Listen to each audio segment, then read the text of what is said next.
श्रीगुरुभ्यो नमः। श्रीमन्नारायणीयं दशकं 12 वराहावतारवर्णनम्।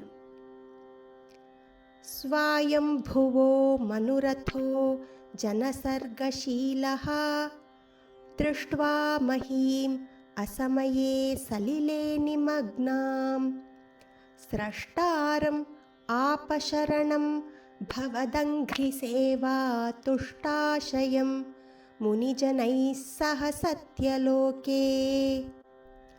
कष्टं प्रजासृजति मयि अवनीनिमग्ना स्थानं सरोजभव कल्पय तत्प्रजानाम् इत्येवमेष कथितो मनुना स्वयंभूः अम्भोरुहाक्ष तव पादयुगं व्यचिन्तीत्।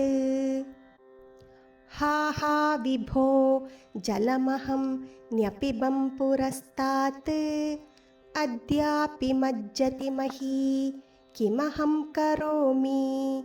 इत्थं त्वदङ्घ्रियुगलं शरणं यतोऽस्य नासापुटात् समभवः शिशुकोलरूपी। अङ्गुष्ठमात्रवपुः उत्पतितः पुरस्तात् भूयोऽथ कुम्भिसदृशः समजृम्भथास्त्वम्। अभ्रे तथाविधमुदीक्ष्य भवन्तमुच्चैः विस्मेरतां विधिरगात् सहसूनुभिः स्वैः।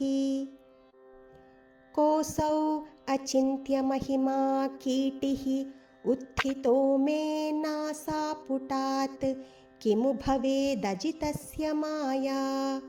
इत्थं विचिन्तयति धातरिशैलमात्रः सद्यो भवन् किल जगर्जितघोरघोरम्। तन्ते निनादमुपकर्ण्य जनस्तपस्थाः सत्यस्थिताश्च मुनयः नुनुवुर्भवन्तम्। तत्स्तोत्रहर्षुलमनाः परिणद्य भूयः तोयाशयं विपुलमूर्तिः अवातरस्त्वम्।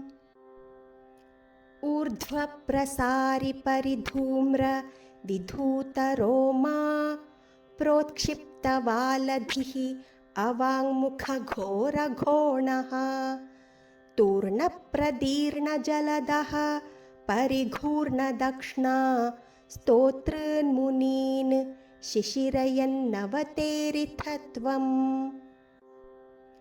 अन्तर्जलं तदनु सङ्कुलनक्रचक्रं भ्राम्यत्तिमिङ्गिलकुलं कलुषोर्मिमालम् आविश्य भीषणरवेण रसातलस्थान् आकम्पयन् वसुमतीम् अगवेषयस्त्वम्। दृष्ट्वाथ दैत्यहतकेन रसातलान्ते संवेशितां झटिति कूटकिटिर्विभो त्वम्। आपातुकान् अविगणय्य सुरारिखेटान् दंष्ट्राङ्कुरेण वसुधाम् अदधाः सलीलम्।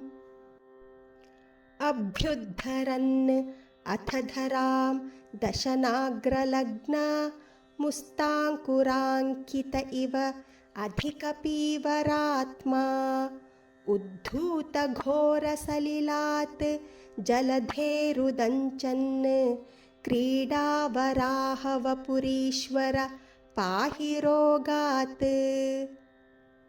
श्रीहरये नमः।